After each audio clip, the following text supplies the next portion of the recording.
with Satan's kingdom. Somehow, you will have to examine your own life. That is the difference between Satan's kingdom and God's kingdom. God's kingdom is characterized by perfect health, perfect wealth, and peace of mind.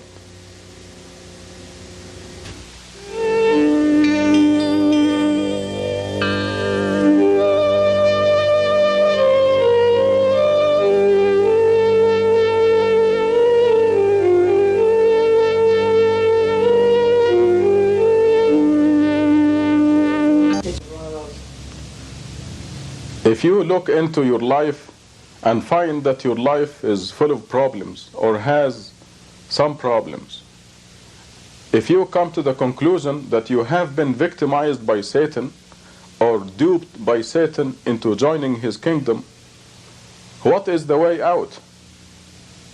How can you join God's kingdom? How can I join God's kingdom? This is a very easy matter. At the same time, it is not so easy for the reasons that I'm going to explain to you. First of all, you have to come to a solid, unshakable conclusion that God alone is Lord of the universe. That no one besides God can help you or harm you. You have to come to this solid conclusion. So let us say you claim that you came to this conclusion, that you believe that God alone is Lord of the universe. The scripture tells us in Quran chapter 29 verse 2, I'm going to quote it now. Do the people think that they will be left to say we believe without being put to the test? We will surely put them to the test to distinguish those who are telling the truth from the liars.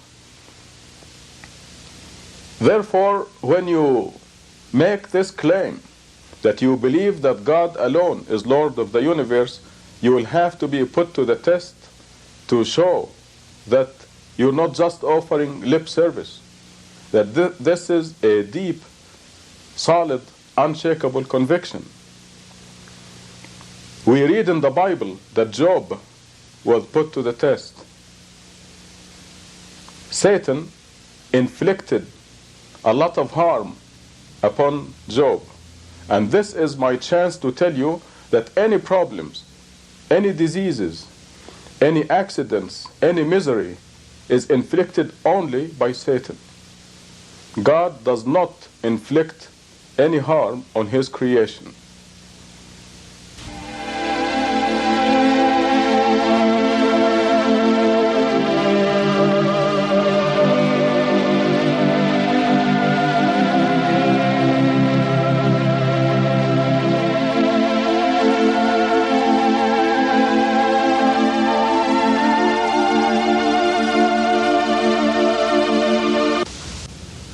There are four kinds of disasters. The first kind is the admission tests, what I call admission tests. When you or I claim that we believe that God alone is Lord of the universe without any idols, we must be put to the test. These admission tests are designed to show that we uphold this conviction solidly, unshakably, under all circumstances, rich or poor, health or sickness. And admission tests are characterized by the fact that they do not leave permanent damage. They test you thoroughly. Then you are admitted into God's kingdom. That is the first kind of disaster.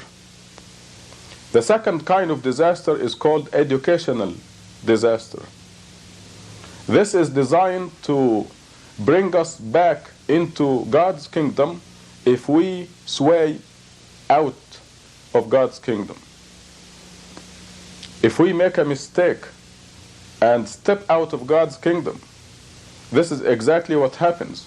You step out of God's kingdom and Satan captures you, smites you, gives you a problem, a disaster.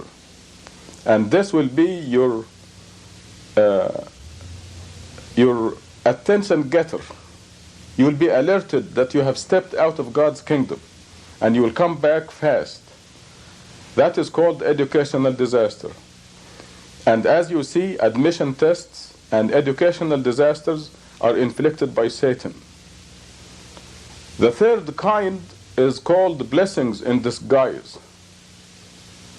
And these appear to be disasters, but when they are past, you look back on them and you discover that they were actually good for you. You go apply for a job or something and you don't get it. You flunk in the interview and you're very upset because you wanted that job. But later on you discover that with time you obtained a better job, and that had you succeeded in getting that job, it would have been much worse for you. So that is a blessing in disguise. The fourth kind of disaster is retributive disaster. And it happens when a society or an individual reaches the point of corruption where there is no reform. The point of no reform. A good example in the Bible and the Quran, in the scriptures, is Sodom and Gomorrah. The people of Sodom and Gomorrah were corrupted beyond reform. They became hopelessly trapped in their corruption. And God decided to inflict the retributive disaster that they deserved. And this is the only kind that you may attribute to God, but actually this ended their life. It was the final blow. And death is a fact of life, as you know. Everyone dies. So it is not really a disaster, since it is the final act. Death is a fact of life. We all die. And that is not a disaster. So these are the four kinds of disaster.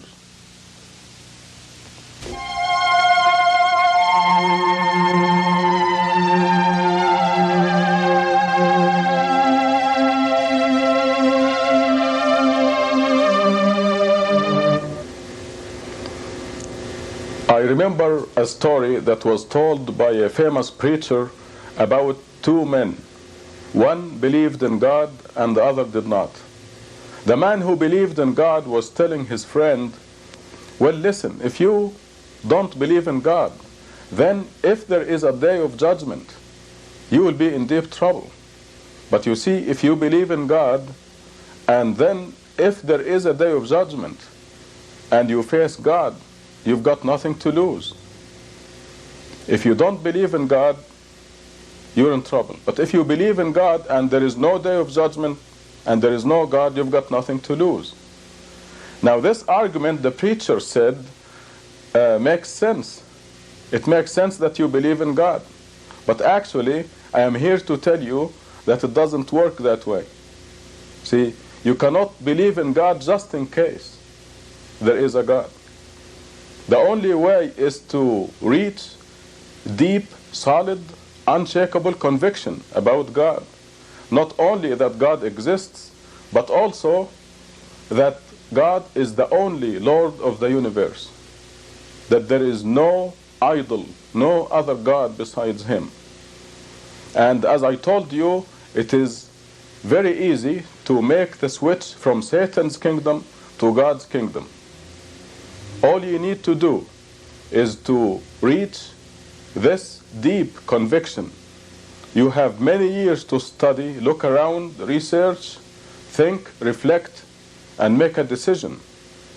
And if you are fortunate to make a decision to join God's kingdom by believing that God alone is Lord of the universe, then you will be put to the test to show that you mean it, that it is not only lip service or just in case, as in that story.